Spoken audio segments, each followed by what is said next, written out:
जय श्री राम, जय श्री कृष्ण, हर हर महादेव सभी को। तो जैसे कि आज आपने टाइटल देख लिया है, मधुसूदन सरस्वती का वास्तविक इतिहास क्या है, इस पर हम आज देखेंगे। क्योंकि देखो, इस्कॉन वालों की आदत रही है, पहले तो अद्वैतवाद को गलत इंटरप्रेट करके लोगों को बताते हैं कि भाई अद्वैत वाले सिर्फ निराकार को मानते हैं। और ये है वो है, सब गलत रिप्रेजेंटेशन अद्वैत का करते हैं। फिर क्या करते हैं, ये उनकी टैक्टिक है। इस टैक्टिक को समझो। पहले वो ये कहेंगे कि भाई मायावादी सिर्फ निराकार को मानते हैं। फिर क्या कहेंगे पता है, कि देखो मायावादी ने ये स्तुति लिखी, आदि शंकराचार्य ने या मधुसूदन सरस्वती, श्रीधर स्वामी, ये इतने सारे आचार्य हो, उन्होंने स्तुति लिखी, यानी उन्होंने अद्वैत के आगे भक्ति को रियलाइज़ किया। निर्गुण से आगे वो लोग सगुण के पास गए। ये उनकी टेक्निक है। देखो आदि शंकराचार्य को इन लोगों ने ऐसे ही फंसाया है कि भाई वो तो सिर्फ निराकार को मानते हैं, और फिर स्तुति दिखा के बोलते देखो वो भी फिर बाद में साकार पे आ गए। तो मतलब पहले से ही गलत इंटरप्रिटेशन, मतलब इंप्रेशन डालते हैं लोगों के मन में कि मायावादी सिर्फ निराकार को मानते हैं, फिर उनकी स्तुति दिखा के बोलते हैं देखो ये भी साकार में आ गए। लेकिन मैंने आपको बताया है, कितनी बार एक्सपोज किया है, और आप खुद भी चेक कर लीजिए, अद्वैत में निराकार साकार दोनों को माना जाता है, और सगुण साकार से ही निर्गुण निराकार तक जाने का रास्ता है। हाँ, तो सगुण साकार तो सबसे बेसिक है हमारे यहाँ, कि उससे मन जो है वो शुद्ध होता है उसकी कृपा से, क्योंकि निर्गुण निराकार कृपा नहीं कर सकता। वो तो सबकी अंतरात्मा है, वो बस चैतन्य है, वो लाइफ है, वो अकर्ता है, साक्षी है। आत्मा कभी कुछ करता नहीं है, वो साक्षी मात्र है। इसलिए निर्गुण निराकार ब्रह्म कुछ भी नहीं करता। तो इसलिए सगुण साकार की शरण में जाना पड़ता है, कृपा के लिए, चित्त शुद्धि के लिए, मन की एकाग्रता के लिए हमें जाना पड़ता है। तो सगुण साकार की उपासना हमारे यहाँ पे बेसिक है। आप किसी भी ट्रेडिशनल जो मठ है, स्मार्ट संप्रदाय, अद्वैत संप्रदाय का, वहाँ पे जाइए या उनके लोगों से मिलिए। हाँ, हर जगह जो मंदिर बने जाते हैं जिसमें पांचों देव होते हैं, वो सब स्मार्ट संप्रदाय के ही है। तो अगर स्मार्ट संप्रदाय में सिर्फ निर्गुण निराकार को ही माना जाता, तो हर जगह जो मंदिर स्मार्ट ट्रेडिशन के आधार पर बनता है, वो क्यों बनता? हम्म? हर जगह भक्ति की बातें आपने देखी होगी, कि पूरी शंकराचार्य और बाकी के शंकराचार्य भी जो बातें करते हैं, प्रवचन, ज्ञान ज्ञान मार्ग की तो बातें होती ही नहीं है, मोस्ट ऑफ भक्ति की बातें होती है। तो अगर माया मतलब अद्वैत में ऐसा होता कि सिर्फ निर्गुण निराकार होता, तो वो लोग भक्ति की बातें ही क्यों करते? तो चित्त शुद्धि के लिए कर्मयोग और भक्ति योग का मार्ग जरूरी है। लेकिन इस्कॉन वालों को आदत है ना, देखो वो लोग अपने आचार्यों की तो झूठी कहानियां बनाते ही है, उसमें तो कोई डाउट ही नहीं है। लेकिन गुस्सा तब आता है कि साले जो हमारे आचार्य हैं उनकी भी झूठी कहानियां बना देते हैं, उनकी भी झूठी कहानियां बनाते हैं अपने पर्पस को पूरा करने के लिए, लोगों को मूर्ख बनाने के लिए। तो भाई सब जानते हैं कि मधुसूदन सरस्वती पहले द्वैतवादी थे, और कृष्ण भक्तों को पहले से थे, जन्म से थे, और द्वैतवादी थे। लेकिन उन्होंने अद्वैत का खंडन करने के लिए अद्वैत में वो गए थे, और उसको डीपली सीखा था। लेकिन उन्होंने जाना कि अद्वैत ही वास्तविक सनातन धर्म है, और फिर उन्होंने द्वैतवाद के खिलाफ एक बड़ी खतरनाक बुक लिखी थी जिसका नाम था अद्वैत सिद्धि, जिसका खंडन आज तक नहीं हो पाया। अगर द्वैतवादी लोग आपको परेशान करते हैं तो आपको अद्वैत सिद्धि ग्रंथ पढ़नी चाहिए। मैं उसकी लिंक आपको आज मतलब डिस्क्रिप्शन में डाल दूंगा, और उसको समझाऊंगा कि कैसे पढ़नी चाहिए आपको, और मधुसूदन सरस्वती का वास्तविक इतिहास क्या है वो भी मैं आपको बताऊंगा। तो देखिए, ये हमारे जनाब है जो ये सबको बेवकूफ़ बना रहे हैं कि भाई मधुसूदन सरस्वती पहले सिर्फ निराकार में मानते थे, फिर उन्होंने कृष्ण का रियलाइज़ किया तो कृष्ण भक्त हो गए। ये एक नंबर का झूठ है। इस्कॉन के अलावा कोई ऐसी बातें नहीं बनाता। आप खुद इतिहास चेक करिए मधुसूदन सरस्वती का, वो जन्म से ही कृष्ण भक्त थे, और वो अद्वैत से द्वैत में नहीं गए। भक्ति यानी ऐसा नहीं कि भक्ति करते तो वो द्वैतवादी हो गए, ये क्या नॉनसेंसनेस है। तो फिर हमारे यहाँ पे कोई अद्वैतवादी है ही नहीं, भक्ति तो सब लोग करते हैं हमारे यहाँ पे। तो क्योंकि लोगों को नहीं पता ना, इसलिए वो ऐसे मूर्ख बनाते हैं लोगों को। तो तो देखिए ये क्या बोलना चाह रहे हैं, देखिए। And he used to give very eloquent scholarly talks at Varanasi. And 100,000 disciples used to sit in here every year about how God is formless. Mayavadi, what other philosophy do they have anyway? Every year, symposium on God is formless. He is nameless, formless, qualityless, past tenseless. देखो ये कैसे झूठ बोल रहा है कि मायावादी, what other philosophy दे हो। मतलब ये हमेशा यही बोलते हैं कि भाई भाई अद्वैत में तो भाई निर्गुण निराकार को ही मानते हैं, सगुण साकार को मानते ही नहीं। इस तरह से आपको बेवकूफ़ बनाएंगे। फिर क्या करेंगे, फिर क्या करेंगे? इतनी इनकी टेक्निक देखो आप लोग, लोगों को कैसे ब्रेन वॉश करना है ये सीखो इनसे। कि भाई पहले बताएंगे सेम निर्गुण निराकार, और फिर स्तुति स्तुति दिखाएंगे और बताएंगे देखो इनको भी अंत में साकार को मानना पड़ा। मतलब हद है भाई, हम लोग पहले से साकार को, अरे साकार सगुण साकार की भक्ति तो हमारे लिए बेज में आती है। सगुण साकार के बिना निर्गुण निराकार तक पहुंचा ही नहीं जा सकता, क्योंकि कृपा होनी आवश्यक है। वो कृपा अंतःकरण की शुद्धि ही सगुण साकार ईश्वर की भक्ति से होती है। ये हमारे सभी आचार्यों ने लिखा है। तुम लोग क्या लोगों को मूर्ख बना रहे हो? Yeah, this presentation is certainly shameless for those who are jobless. So every year he would speak, God is formless, this is I am Brahman, you are Brahman, Aham Brahmasmi, Tattvamasi, Pragyana Brahma, Sarvam Khalu Idam Brahma. Achha. By the mercy of the Supreme Lord, Madhusudan Saraswati came in touch with Vrindavan Dham. now what happens? देखो देखो, उल्टा उल्टा। वृंदावन धाम में वो पहले से थे। वृंदावन धाम, अरे वो पहले द्वैतवादी थे। आप कहीं से भी मधुसूदन सरस्वती की हिस्ट्री देख लो, वो पहले द्वैतवादी थे। ये मुझे समझ नहीं आता, ये लोग कैसे खुलेआम कैसे फेंकम फेंक करते हैं। अब इसने पूरे वीडियो में यही कहा कि देखो पहले फॉर्मलेस को मानते ये वो, फिर वो वृंदावन में गए, फिर उनको एक मतलब वृंदावन के एक रसिक से उनकी मुलाकात हुई, उसने उन्हें समझाया, तो फिर वो उनका रियलाइजेशन ये निकला कि हाँ कृष्णम तत्परम, वो कृष्ण ही परम है, ऐसा रियलाइजेशन। लेकिन ये झूठ है। वो पहले से ही कृष्ण भक्त थे, उनके इष्ट देव श्री कृष्ण पहले से थे, जब से वो द्वैतवादी थे तब से। तो देखो पूरे वीडियो में यही कहा है। अंत में ये इसका मैं आपको बता देता हूँ, यहाँ से ही इन्होंने लिखा है कि भाई you are deriving happiness from, ये देखो क्या क्या लिखा है। This made a deep impact and Shri Madhusudan retired to Varanasi and after wrote Bhakti Rasayana. He also wrote the famous पदा प्रेजिंग श्री कृष्ण, ऐसा इन्होंने लिखा। तो इनका ये इस तरह से दिखाते हैं कि भाई पहले वो सिर्फ फॉर्मलेस को मानते थे, लेकिन वृंदावन में किसी से मिले तो फिर वो द्वैतवादी हो गए। अब मैं आपको दिखाता हूँ कि उनका सच्चा इतिहास क्या है, और भक्ति रसायन में भी उन्होंने क्या लिखा है मैं आपको दिखाऊंगा। उन्होंने कैसे अपने गीता भाष्य में श्री कृष्ण को अपना नॉन ड्यूअल सेल्फ बताया है, सब कुछ बताऊंगा मैं, देखते रहिए। तो मधुसूदन सरस्वती जी का जन्म जो है बंगाल में हुआ था। देखिए, he was the disciple of Vishweshwara Saraswati and Madhava Saraswati and is the most celebrated name in the annuls of the great द्वैत अद्वैत डिबेट। न्यायामृत जो थी, जो व्यास तीर्थ ने लिखी थी अद्वैत के मतलब रेफ्यूटेशन में, उनको लगता था कि हाँ हमने रेफ्यूटेशन कर दिया, तो उसके आंसर में मधुसूदन सरस्वती जी ने अद्वैत सिद्धि लिखी, जिसमें लाइन बाय लाइन रेफ्यूटेशन हुआ है न्यायामृत का। बट वो पहले द्वैतवादी थे, मैं दिखाऊंगा आपको। जर्नी फ्रॉम द्वैता टू अद्वैत, देखो उनकी रियल हिस्ट्री है कि वो द्वैतवाद से अद्वैत की ओर आए। और आपको पता ही है, इस्कॉन वाले सबको मूर्ख बनाते हैं, बताते हैं कि भाई पहले अद्वैत थी, मतलब हद है। ये तो सब लोग जानते हैं कि ये कितने बड़े द्वैतवादी थे कट्टर, फिर वो अद्वैत की ओर आए, सब जानते हैं। लेकिन इस्कॉन वालों को आदत है, आपको पता ही है, सब गलत इंटरप्रेट करने की, ट्रांसलेशंस गलत इंटरप्रेट, खुद की आचार्यों की झूठी कहानियाँ। खुद के आचार्यों की झूठी कहानियाँ तो ठीक है चलो, लेकिन दूसरों के आचार्यों की, दूसरों के जो फिलोसॉफीज़ के आचार्य है उनकी भी झूठी कहानियाँ, मतलब हद है। इतने बड़े नपुंसक कोई किसी को मैंने देखा नहीं। तो मधुसूदन सरस्वती जो थे is said to have really gone to Navadvip to meet Chaitanya the great devotee of Krishna, but the Mahaprabhu refused to meet Madhusudan. तो Madhusudan turned his attention to studying Nyaya Darshan था उसको, वो सीखने लगे। In the flourishing Navya Nyaya school he studied works of Udayana such as the Lakshanavali, the Tattva Chintamani of Gangesha and its commentary. Soon Madhusudan was recognized as a foremost scholar in Nyaya Darshan. He was also said to have been influenced by the wave of bhakti sweeping across Bengal due to Chaitanya. One story mentions that Madhusudan had at that time accepted the Bhedwad. पहले वो भेदवाद यानी doctrine of difference यानी द्वैतवादी थे। The realism of Nyaya seemed to provide a logical basis to Bhed. He soon became keen on disproving Advait using all his skills in logic.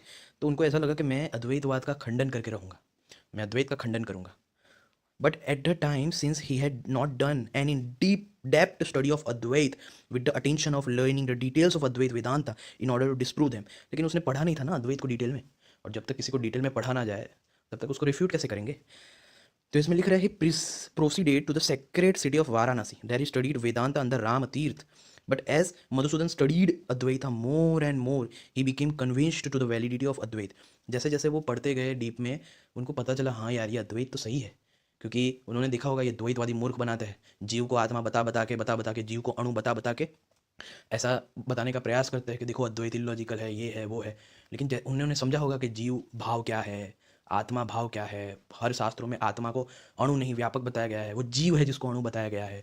तो ऐसी ऐसी बात उन्होंने समझी होगी, उन्होंने देखा होगा सारे शास्त्रों में तो ये अद्वैत की बात है। तो वो धीरे धीरे जैसे जैसे जैसे वो पढ़ते गए, हाँ, वो वैलिडिटी ऑफ अद्वैत से कन्विंस हो गए कि हाँ यार ये अद्वैत ही सही है। ही लेटर कॉन्फेस्ड टू हिज गुरु, अंत में उन्होंने अपने गुरु से माफ़ी मांगी राम तीर्थ से, that he had originally come to defeat Advaita in order to refute it and whether there was there any prayashchitta for him. उन्होंने कहा कि भाई अगर सच पूछो तो मैं अद्वैत का खंडन करने के लिए आपके पास अद्वैत सीखने आया था, बट मुझे अब पता चल गया अद्वैत ही वास्तविक सनातन धर्म है। क्या कोई प्रायश्चित है कि मैंने ये, मतलब एक तरह से बुरा माना जाता है कि किसी गुरु के पास गए, उनकी फ़िलोसॉफ़ी सीखी, उनको बताया नहीं कि मैं आपकी फ़िलोसॉफ़ी इसलिए सीख रहा हूँ ताकि इस फ़िलोसॉफ़ी का खंडन कर सकूँ, तो ये एक तरह से गलत है। तो उन्हें पछतावा हुआ, तो उन्होंने कहा कोई प्रायश्चित है इस बात का। तो राम तीर्थ जो थे इस said to have asked Madhusudan to accept sannyas as the prayashchit, संन्यास ले लो यही प्रायश्चित है। Regardless of whether the stories are true or not, it is true that a reading of the Advait Siddhi shows that Madhusudan was skilled in dealing with logic and dialectics. The Nyayika, who is a realist to the core, is as much as an opponent of the Advaitin debates as other realists such as the Dvaitins.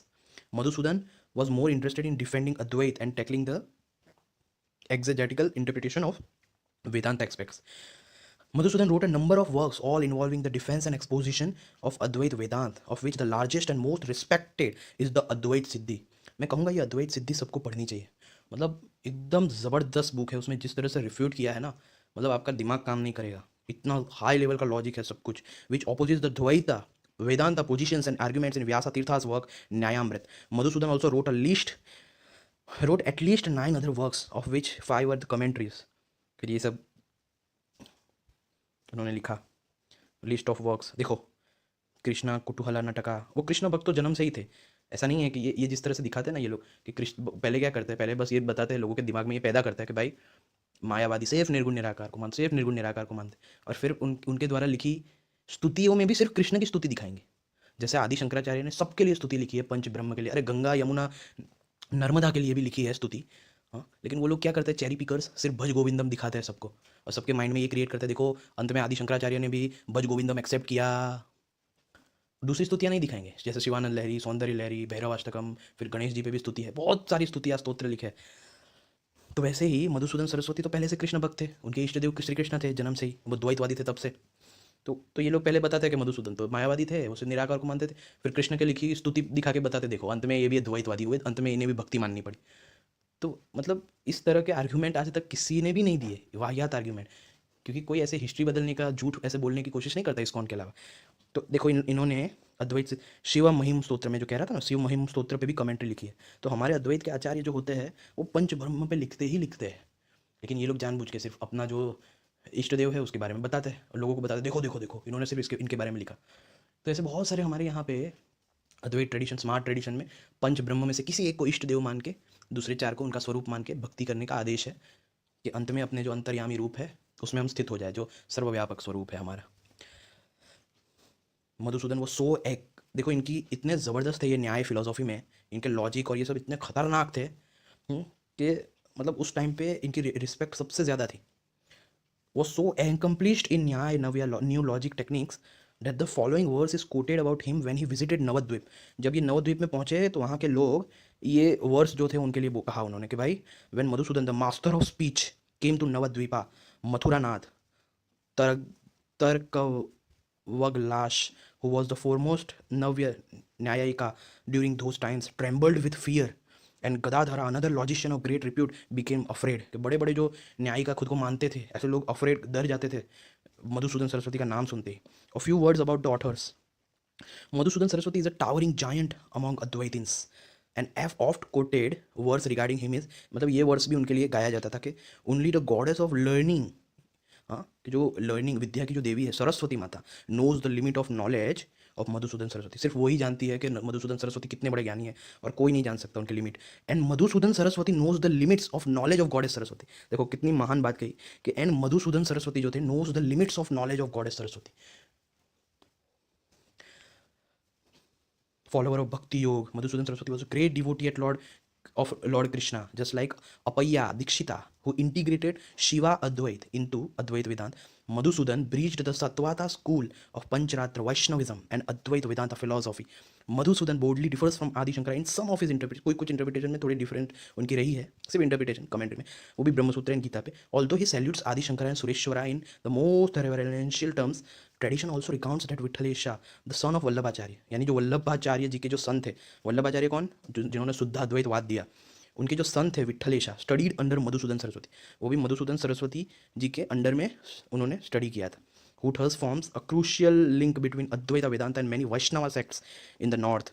It is also mentioned at some places that Madhusudan Saraswati was one of the major judge on the whether Tulsidas ji's Ramcharitramanas written in Avadhi should be allowed or should it be discontinued. Madhusudan Saraswati favored the idea of allowing Ramcharitramanas. This is also seen as major achievement towards popularizing the Bhakti movement. तो ये है उनकी real history. और आप लोगों को क्या बताया जाता है, वो द्वैत से अद्वैत में आए, वो अद्वैत का खंडन करने के लिए उन्होंने स्पेशली अद्वैत को मतलब पढ़ा, तो वो कन्विंस हो गए, क्योंकि उन्हें भी यही ये द्वैतवादी होंगे जीव और आत्मा में फंसाते होंगे, अणु है अणु है अणु है बोल बोल के बेवकूफ़ बनाते होंगे, कुछ कुछ गलत ट्रांसलेशन कर देते होंगे। एक्चुअली इनका ऐसा ही है। एक समय मेरा ऐसा भी आएगा जब मैं इन द्वैतवादियों की हर एक हकीकत रॉन्ग ट्रांसलेशन को भी एक्सपोज करूंगा। वो भी समय आएगा, उसकी भी सीरीज़ आएगी सनातन धर्मा डिकोडेड पे। तो उसके अलावा देखो भक्त, ये जो कहते हैं ना, मैं आपको दिखाता हूँ। हाँ, तो ये देखिए उनके कुछ, उन पे मधुसूदन सरस्वती जी के बारे में।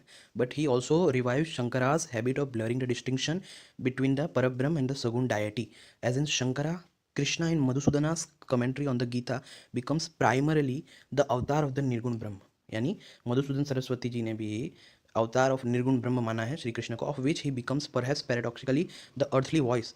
Often in this authors paraphrasing of the text, Krishna explicitly identifies himself as the Nirguna. यानी इन्होंने भी यही माना है कि भगवत गीता कहते वक्त जो सिर्फ वो वाला जो पोर्शन है जिसमें वो कहते हैं कि मैं ये हूँ, मैं वो हूँ, सूर्य हूँ, वो भी हूँ, ये भी हूँ, ये सब कुछ मैं हूँ, तो उस वक्त Krishna identifies himself as the nirguna. वो जो सबके अंदर जो आत्मा रूप से व्यापक निर्गुण निराकार ब्रह्म है, जो सबके अंदर चैतन्य है, वो उसके व्यू पॉइंट से, उसके आइडेंटिफिकेशन से कृष्ण कह रहे थे। एज वी तो मधुसूदन सरस्वती ने भी यही माना है अपनी कमेंट्री में, ये पता चल गया। As we shall see Madhusudana in his Bhakti Rasayana, जो बोल रहा था भक्ति रसायन, उसका एक दो कोट दिखा के बोलते देखो ये भक्ति एक्सेप्ट की उन्होंने, यानी वो द्वैतवादी हो गए, क्योंकि पता है लोग तो पढ़ेंगे नहीं जाके। तो यहाँ पे देखो क्या लिखा है, as we shall see Madhusudan in his Bhakti Rasayana defines Bhagavan as the non dual self. उन्होंने भगवान को डिफाइन किया है non dual self, a mass of perfect being, consciousness and bliss, the pure existence which is the substratum of all. तो भक्ति रसायन में उन्होंने भगवान को डिफाइन किया है क्या, नॉन ड्यूअल सेल्फ के, जो वो अद्वैत आत्मा, जो सबकी आत्मा है, अंतरात्मा है, a mass of perfect being, consciousness यानी चैतन्य, and bliss the pure existence, जो ये पूरा अस्तित्व है, which is the substratum of all, जो सबका अधिष्ठान है, जो मैं कहता हूँ ना underlying reality of everything. Therefore, despite his striking declaration, beyond Krishna I do not know of any higher reality, it is clear that his conception of a deity remain transtheistic। यानी वो ऐसा बोले थे कि बियॉन्ड कृष्ण, वो भक्ति, क्योंकि वो कृष्ण भक्त पहले से थे, अद्वैत में आने के पहले भी थे, तो वो जो बोले उन्होंने कृष्ण को as a non dual self realise किया था कि हाँ उनका ये स्वरूप है, लेकिन उनका वास्तविक स्वरूप जो है वो सबकी अंतरात्मा है, निर्गुण निराकार ब्रह्म ही उनका वास्तविक स्वरूप है श्री कृष्ण का। Brahman is known as, from Shankara's Brahma Sutra Bhasya, Brahman is known as having two forms, one qualified by upadhis, which are the differences caused by the transformations of name and form, and the other, the opposite of that, free of all upadhis, यानी जो व्यापक है। A multitude of scriptural texts shows the twofold nature of Brahman, according as it is the object of knowledge or ignorance. For example, for where there is duality, as it were, one sees the other, but where all has become one's own self, then who and with what shall one see? Brihadaranyaka Upanishad 4.5.15. When one sees no other, hears no other, knows no other, that is the infinite. But when one sees another, hears another, knows another, that is the finite. यानी ये द्वैतवाद ही सीमित कर देता है, finite.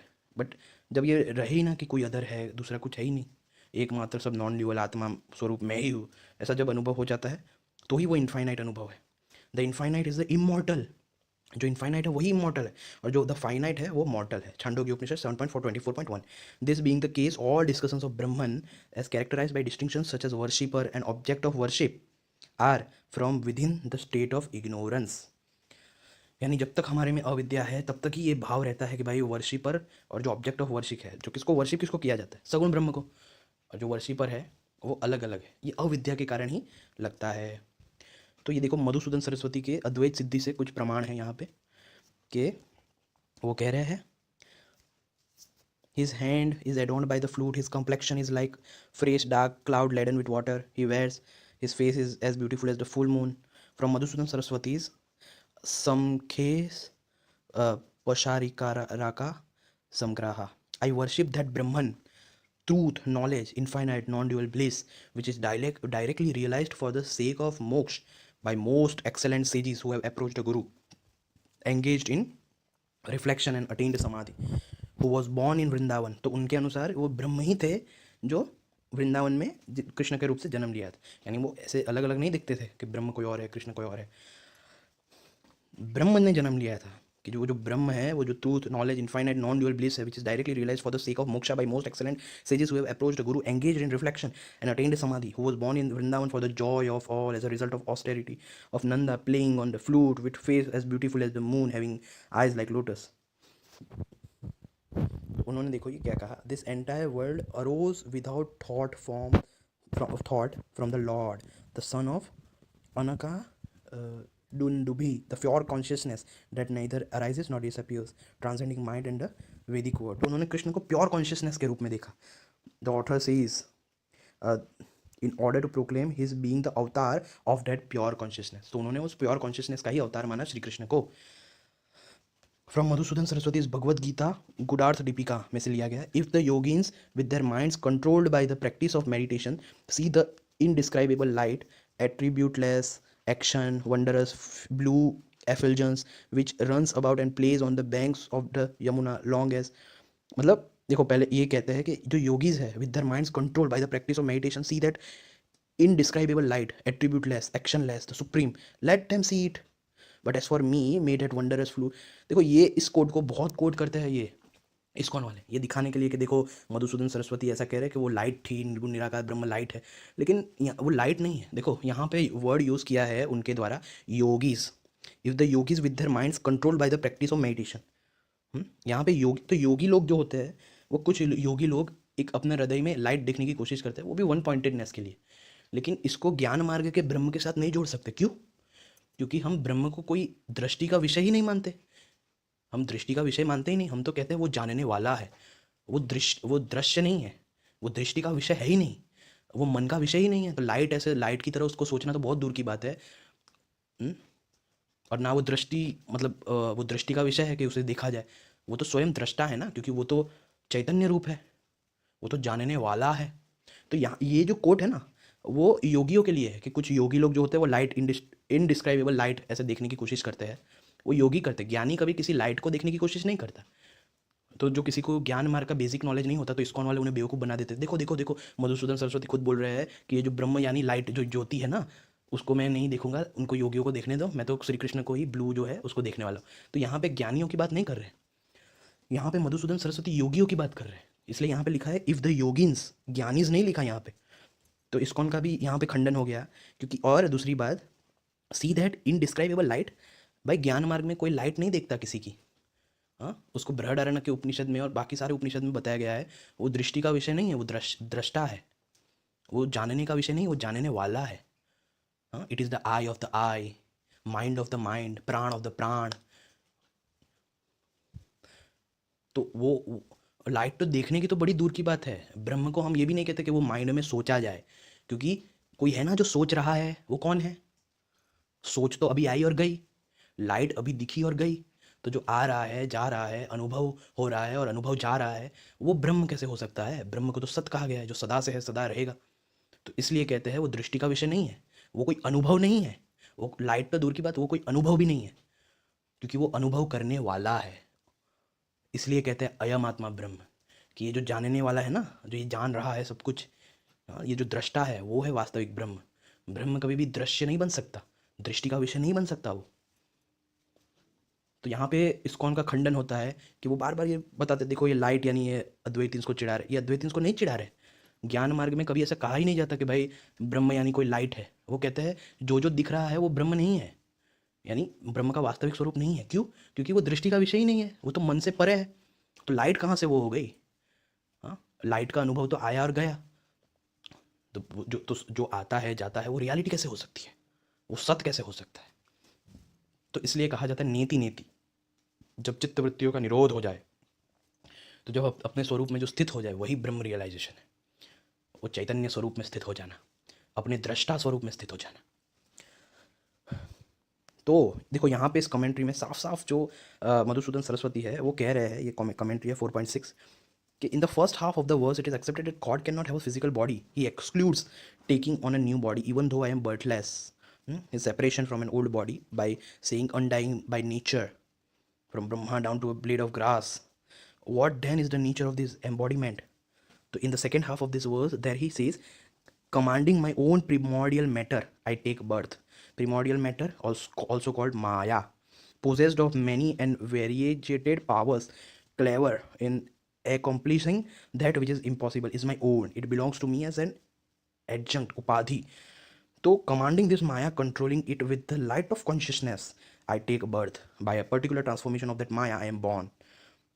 How then is there the perception of a body in reference to the pure being consciousness, bliss that is devoid of any form is seen in me, the blessed Lord Vasudeva, the pure, the unqualified Nirgun, the essence of being consciousness and bliss through and through, who is devoid of the relationship of body and embodied.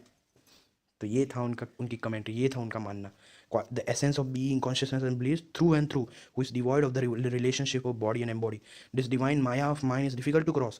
Only those who take refuge in me are able to cross over this maya. Those who take refuge in me, the undivided self. देखो ये सबसे important कि उन्होंने कृष्ण को क्या समझा था, क्या समझा था उन्होंने.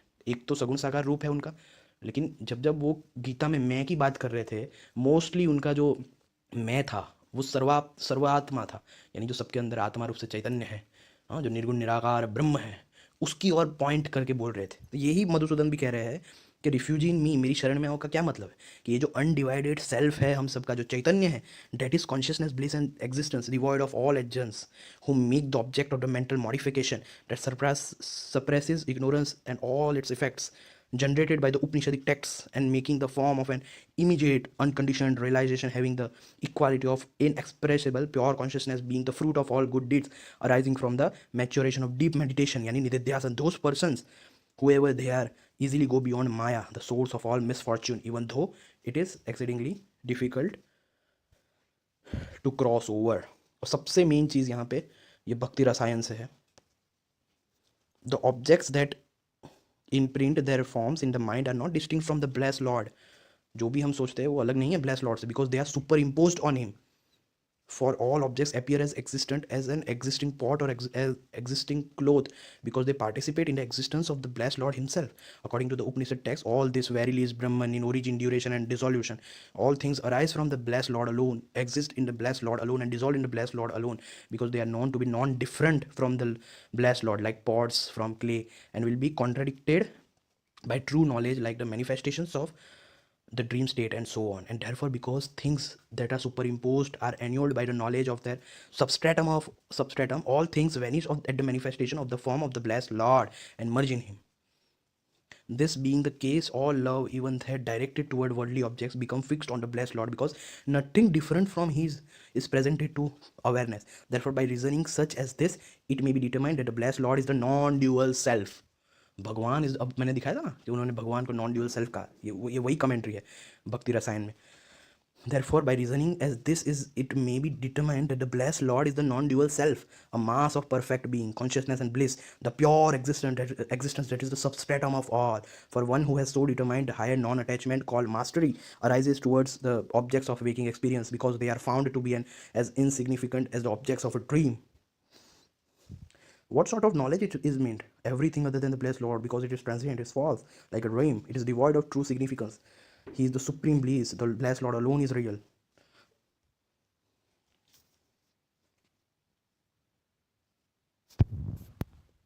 फिर यहाँ पे Bhagavad Gita also says, at the end of many births, one possessed of knowledge attains me, thinking Vasudeva is all. ये सब कुछ वासुदेव का स्वरूप है. वासुदेव सर्वमिति. Such a great soul is exceedingly difficult to find. The meaning is everything other than Vasudeva, since it is produced of Maya, is not real. Vasudeva alone is real, is the dearest, because he is the self. तो ये उन्होंने commentary की है, because he is the self, वो आत्मा है. तो आपने देखा. और सबसे ज़रूर मस्त बात मैं आपको दिखाता हूँ, अद्वैत सिद्ध.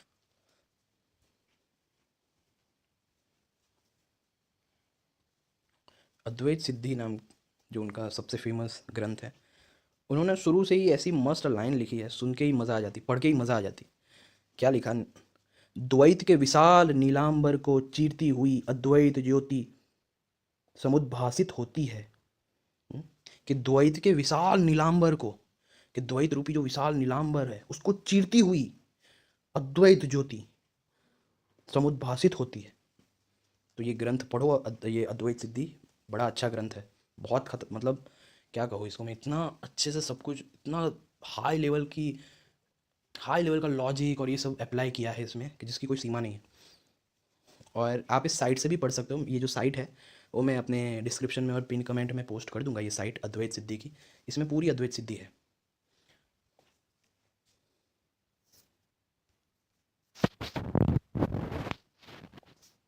पूरी अद्वैत सिद्धि है इसमें मधुसूदन सरस्वती जी की। यहाँ पे आप क्लिक करो और परिच्छेदवाद, तो इसमें देखो सारे कंटेंट्स,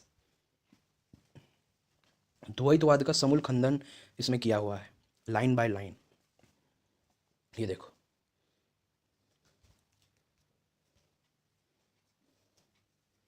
तो कोई भी टेबल कंटेंट्स पे आप क्लिक करो, जिसको भी पढ़ना हो लाइन, मैं तो कहता हूँ इसको लाइन बाय लाइन पढ़ो, क्योंकि बहुत आपकी नॉलेज खुलेगी, मतलब दिमाग जो है ना खुलेगा।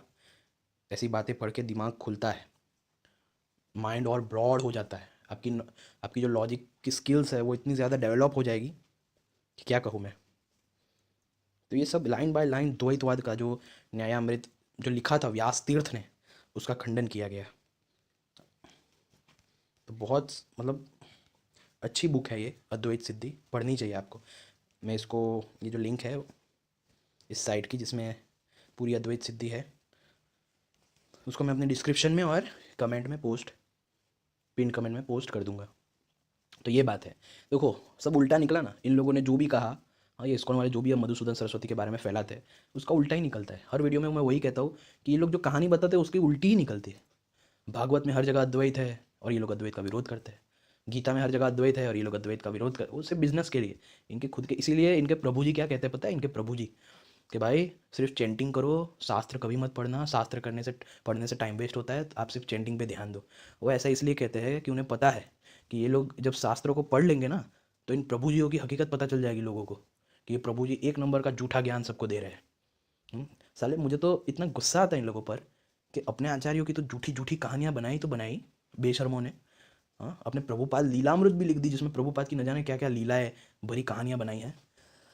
ये तो बनाई चैतन्य महाप्रभु का तो पता ही है क्या क्या बना दिया है। लेकिन ये हमारे आचार्यों को भी अपने साथ जोड़ना चाहते हैं ना, तब गुस्सा आता है कि जो आचार्य द्वैतवाद से भी अद्वैत में आए, उसको ये लोग कैसे पूरा उल्टा ही कर देते हैं। मतलब जो द्वैत से अद्वैत में आया उसको भी ऐसे बताने की कोशिश करते हैं कि अद्वैत से द्वैत में आ गए। मतलब हद है यार, मतलब पाखंड की भी हद होती है कि भाई अपने आचार्यों तक जो पाखंड है वो रखो, झूठी कहानियाँ बनाओ, कौन रोक रहा है तुम्हें? दूसरे आचार्यों को अपने जो ऑपोजिट है, जो तुम्हारे सोच से ऑपोजिट है, जिनकी सोच, तुम उसके बारे में भी गलत कहानियाँ बताते हो सिर्फ लोगों को खुश करने के लिए, लोगों के अज्ञानता का फ़ायदा उठाते हो बेशर्मो। थोड़ी शर्म कर लो। तो ये हमें समझना पड़ेगा, जागना पड़ेगा। हमारी अज्ञानता का ही फ़ायदा ये सब लोग उठा रहे हैं। तो इसलिए जागो, अपने आप को मतलब पढ़ो, एजुकेट करो इन सब शास्त्रों में, उपनिषदों को पढ़ो, कहानियों में मत फंसो, उपनिषदों को पढ़ो। उपनिषद ही वो वास्तविक सनातन धर्म है। आपको देखना है वास्तविक सनातन धर्म क्या है, सनातन धर्म की पराकाष्ठा क्या है, सनातन धर्म की ऊंचाई किसमें है, सनातन धर्म की क्या कहते हैं, क्या महानता किसमें है, वो देखना है आपको। तो उपनिषदों को पढ़ो, पता चले। उपनिषद में भी जो 11 मेन है, उन 11 उपनिषदों को पढ़ो, पता चलेगा क्या है वास्तविक सनातन धर्म और क्या था उस सनातन धर्म में। कि जब India was the spiritual Guru, India spiritual गुरु था पूरे वर्ल्ड का, हाँ, सबसे उन्नत देश था, वो कौन से ग्रंथों के कारण था? ये कहानियों वाले ग्रंथों के कारण नहीं, उपनिषदों के कारण। इसलिए आज भी जो साइंटिस्ट है वो किस ग्रंथों की रिस्पेक्ट करते हैं इंडिया में? पुराणों की, अरे स्टोरीज की नहीं, उपनिषदों की। साइंटिस्ट लोग जो तारीफें करते हैं ना सनातन धर्म की, वो उपनिषदों को लेके करते हैं। वो अगर उन्होंने कहानियाँ पढ़ी होती तो कभी तारीफें नहीं करते, बोलते कि इनकी कहानियाँ पढ़ के तो मुझे मतलब हमारे बाइबल कुरान जैसी ही है। तो उपनिषदों को पढ़ो, जिसकी वैल्यू बड़े बड़े क्वांटम फिजिसिस्ट करते हैं। ऐसी उपनिषदों, ऐसी जो उपनिषद है वही हमारे सनातन धर्म की वास्तविक क्या कहते हैं, चिंतामणि भी है, कोहिनूर भी है, सब कुछ यही है, उपनिषद ही है। बाकी सब कुछ जो है ना वो बस आपको उलझाएगा।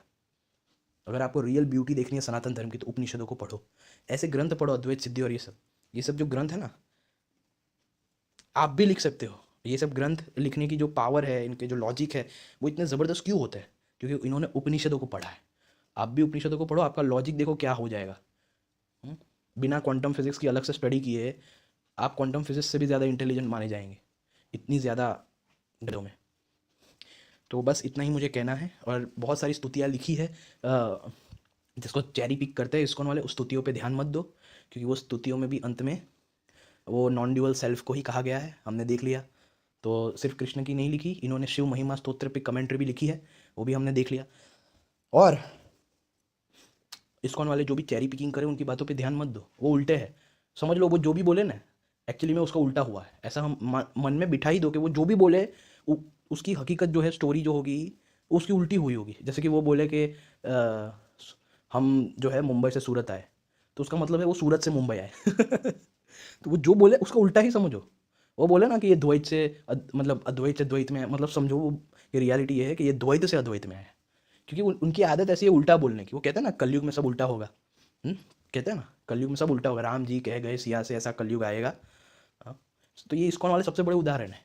ये जो भी बोलते हैं रियलिटी उसकी उल्टी ही होती है। अब इतने सारे वीडियोस से पता चल गया होगा, और भी आएंगे वीडियोस और भी पता चलेगा। तो जय श्री राम, जय श्री कृष्ण, हर हर महादेव।